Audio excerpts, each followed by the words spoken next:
P-Stats, good morning.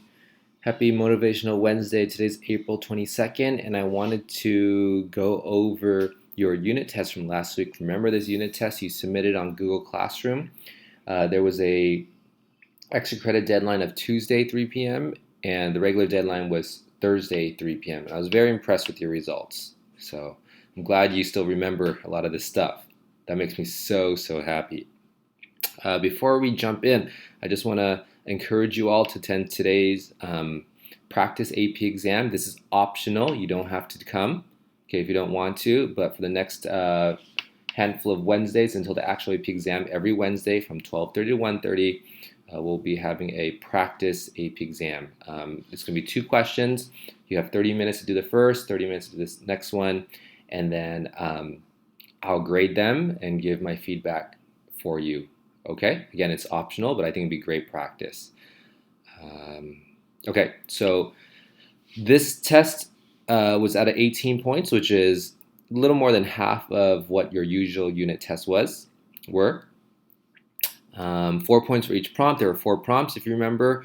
2 points for just following directions. This is something you're going to see in college, where you'll get points just for double spacing, using certain fonts, and then within a certain number of pages. Okay, and there was 1 extra credit point if you submitted it early. All right, so prompt number 1 was just asking you to compare and contrast the 2 types of inference, confidence intervals and hypothesis tests. And many of you answered this perfectly. Confidence intervals are used to estimate the population parameter when given a sample statistic. Confidence intervals are an interval or range, so it's a number to a number, okay, a value to a value. And then some of you also talked about how the sample statistics in the middle and then that range going above and below it is called the margin of error, right? And that depends on your confidence level.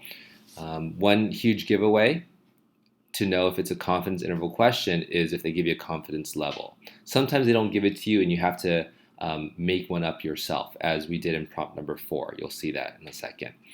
A hypothesis test, on the other hand, we're used to test a claim against an assumed population parameter. Okay, so this assumed population parameter part is key. Sometimes it's stated for you, like this is the truth, this is the true proportion or the true mean. Other times you have to make an assumption of that. Okay, in a hypothesis test, there's always a null and alternative hypotheses. The null, H naught, assumes there's no difference. And our alternative is that it's going to be greater than the null value, less than, or not equal to. And that's going to depend on the context of the given information. Prompt number 2, I asked you to compare and contrast the 5 different types of inference. You can take a look at that box right there. Many of you, the first thing you talked about was how many different samples, how many different populations are we talking about? Is it 1 or 2? And in class, that's a great way to start. Okay, just look at what groups, and then from there, try to figure out, are we talking about a proportion or are we talking about a mean, an average? And many of you talked about how means, we use T, and then proportions, we use Z. Now, one that's a little bit confusing is matched pair versus 2 means. They're identical. The only difference is that matched pairs are dependent samples, right? Remember when we talked about sampling someone left-handed versus right-handed, someone's pulse rate, resting versus after 20 jumping jacks. Okay, those are dependent samples. Independent, you would use a 2 mean, the difference in 2 means. Okay. Class, if you want to go over any of these in more detail, please email me and I'll go over it with you. Okay. Problem number 3. This was an actual AP exam question from the past, and you were supposed to do a hypothesis test. And those of you that said 2 sample proportion hypothesis test were correct. We have 2 groups. We have a treatment group, and then we have a control group. And you can find that information in the text or looking at the table. Okay, sometimes they'll give you a table, sometimes they won't. If you look at the highlighted section right here, 2 groups. A treatment group received 1,000 milligrams of vitamin C, and a control group received a placebo flavor to taste like the vitamin C treatment. People have also been talking about this right now with the coronavirus. Does vitamin C, right, help fight off coronavirus? Maybe you want to research that a little bit. That would be a statistical experiment we could do, huh? Probably not experiment. Maybe we should do an observation study. That might have some ethical issues with it. Anyways, if you didn't have to do this, but if you were to actually run this hypothesis test, your null would be that the two groups are the same. Okay, so the proportion of people who did not get sick in the treatment group is equal to the proportion of people who didn't get sick in the control group. Okay, so the treatment and control groups would be equal. The alternative, what it's saying is that the treatment group, the group that received the vitamin C, the actual 1,000 milligrams, would be less than the placebo group or the control group. Okay, because they want to test to see if vitamin C actually helps reduce occurrences in the flu, right? It says that in this last line, if there's evidence to suggest that vitamin C reduces. Problem number 4 was the most challenging one. Okay. First off, a lot of text you had to read. Class, remember, I'm a huge proponent of drawing a picture or any illustration to help you gather your information, understand it better, underline and highlight it. So many of you said this is a one sample proportion z-test. Okay, that's correct. If you did it this way, your null would be p equals 0.60, and your alternative is p is greater than 0.60, because it said that Gavin Newsom would support graduation ceremony if it was 60% or higher. Okay.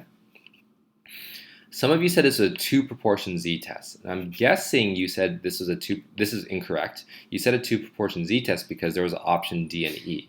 What you had to do was just add together the percentage for option D and the percentage of option E. Okay, so that was incorrect.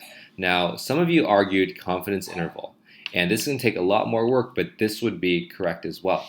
So if you're doing a confidence interval, what you want to do is you want to see if you want to make a confidence interval, but the tough thing is that they don't give you a confidence level. So you have to, you're hungry? Okay, hold on, Levi, I'll be done in 2 minutes, okay?